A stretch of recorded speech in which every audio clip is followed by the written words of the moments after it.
very much for being here. Let me thank Nate Davidson, State Representative. Let me thank Maurice Cobb, Jim Anders, Angela Frino of the trade union movement right here in Pennsylvania. And let me thank Congressman Chris Deluzio for the great work that he's doing for workers all over this country. Thank you, Chris.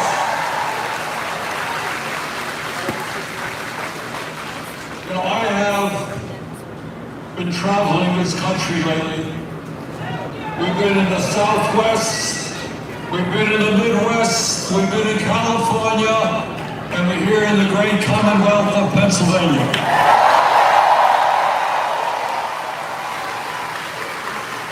And we've talked to a whole lot of folks, not just Democrats. We've talked to Republicans who've come out, and I would not be surprised if there are more than a few Republicans here tonight. We've talked to independents as well. We've talked to people who have kind of given up on the political process.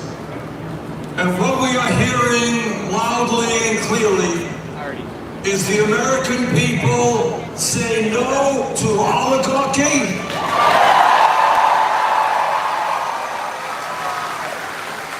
say no to authoritarianism,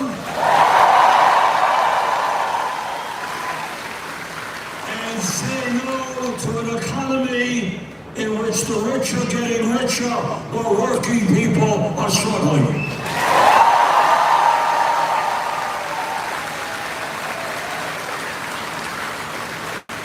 And on that note, I want to say a word to your Congressman, Representative Scott Perry.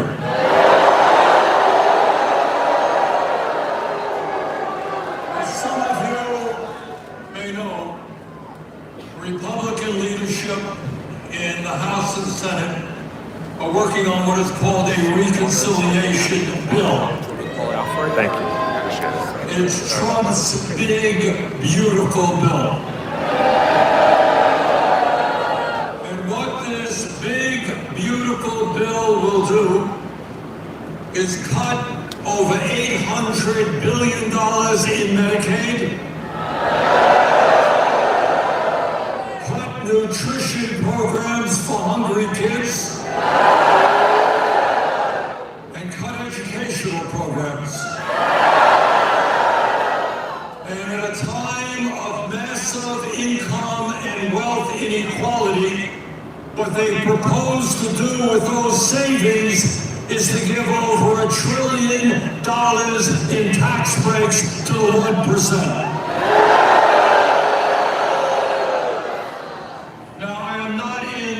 Of giving political advice to Republicans.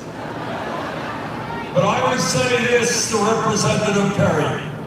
If you vote for tax breaks for billionaires and cut Medicaid, you will not be returning to Washington.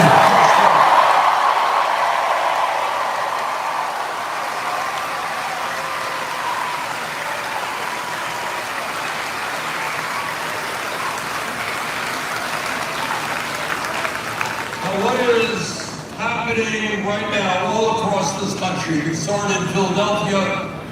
Yesterday we're seeing it all over America. Is that people are sick and tired of a handful of billionaires running the United States government.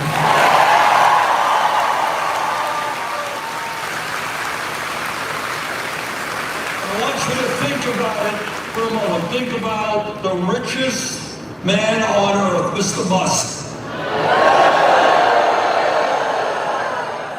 Worth $300–400 billion, running all over Washington, D.C., dismantling the Social Security Administration so it's harder for older disabled people to get the benefits they paid into. Proposing to cut 83,000 jobs from the Veterans Administration. And it's hard to believe believe you got men and women who put their lives on the line to defend our country. There should be no disagreement. Republican, Democrat, Independent, that those veterans deserve the best care they deserve.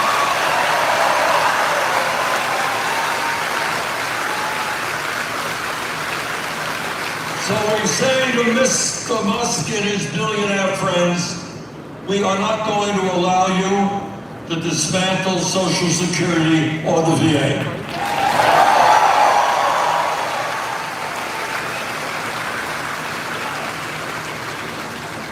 And what I think there is also profound disgust with, and again, from the right to the left, everybody understands that we have a corrupt campaign finance system.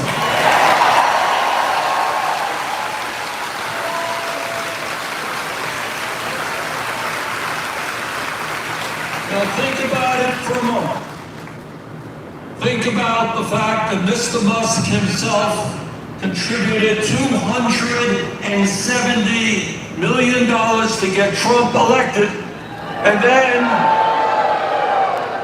for his reward, he becomes the most powerful person in government. But I want to be very clear in stating this also. This is not just a problem within the Republican Party, it's a problem within the Democratic Party as well.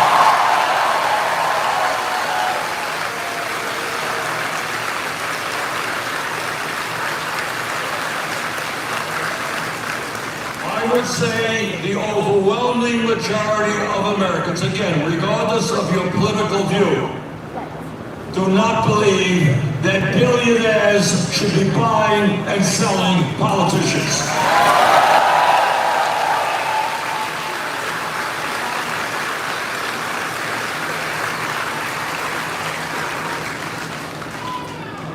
And when we talk about oligarchy, I want you to think back 3 months or so ago when Trump was inaugurated.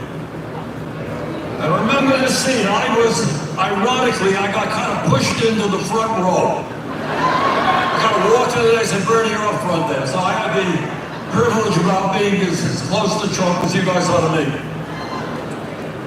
And sitting right behind Trump were the 3 wealthiest people in America. You remember that?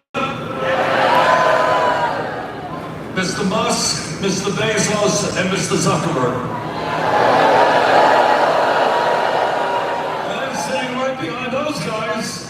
Were another 13 billionaires who Trump had nominated to head up major federal agencies. I think all of us remember from our school days when we learned about the Battle of Gettysburg right here in Pennsylvania. And it was a terrible battle.